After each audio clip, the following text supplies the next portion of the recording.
She'd learned long ago that her mother and father had carved in stone ideas about the man she would marry. The gentleman had to be well-bred, wealthy, and titled. A saint who had never transgressed against anyone, who treated women with the utmost respect. And likely rescued kittens in his spare time, she thought sourly.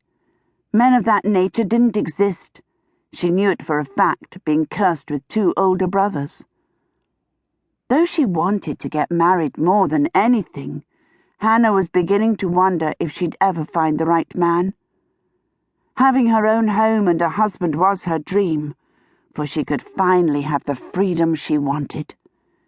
She craved the moment when she could make her own choices without having to ask permission or worry about whether or not she was behaving like a proper lady. Although she was 20 years old, she might as well have been a girl of 5, for all that she'd been sheltered from the world. "Now, Hannah," her mother chided, "the Baron has been nothing but the soul of kindness this entire week. He's brought you flowers every day." It was true that Lord Belgrave had made his courtship intentions clear, but despite his outward courtesy, Hannah couldn't shake the feeling that something was wrong. He was almost too perfect.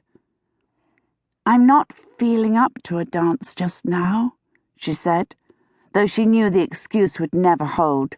"You are perfectly well," her mother insisted, "and you cannot turn down an invitation to dance. It would be rude." Hannah clamped her lips together, suppressing the urge to argue. Her mother would never bend when it came to appropriate behavior. With any luck, the dance would be over in 3 minutes. "Smile, for the love of heaven," her mother repeated. "You look as though you're about to faint." Without waiting for her reply, Lady Rothburn flounced away just as the Baron of Belgrave arrived to claim his dance. Hannah forced a smile upon her face and prayed that the remaining hours would pass quickly.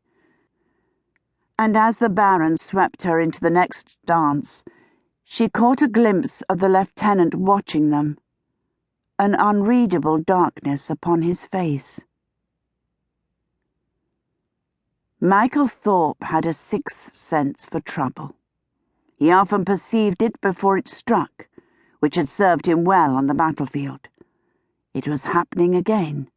Intuition pricked at his conscience when he saw Lady Hannah about to dance with the Baron of Belgrave.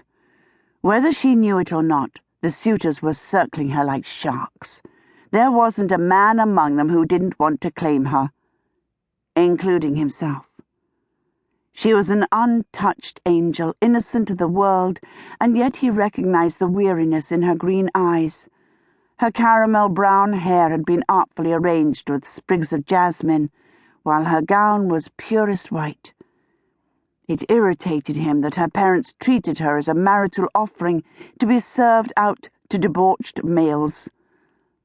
Like the dog that he was, he wanted to snarl at her suitors, warning them to stay the hell away. But what good would come of it, except to embarrass her among her family and friends? No, better to remain in the shadows and keep watch over her. He'd seen so much death and war in the past few months. He felt the need to protect something fragile and good. Soon enough, he'd have to go back to the Crimean Peninsula. He'd have to face the demons and ghosts he'd left behind, and more than likely a bullet would end his life. For now, he would savor this last taste of freedom before the army ordered him back to the battleground. He glared at Belgrave, watching the pair of them on the dance floor. For a brief moment, he imagined himself holding a woman like Hannah in his arms. His good friend, the Earl of Whitmore, approached with an intent glare upon his face. A moment later, Whitmore's younger brother, Lord Quentin Chesterfield, joined them. "I hope for your sake, Thorpe, that you weren't eyeing my sister." The Earl spoke the words in a calm, deliberate fashion. "Otherwise, I'll have to kill you." Lord Quentin leaned in, a mischievous smile on his face. "I'll help." Michael ignored their threats, though he didn't doubt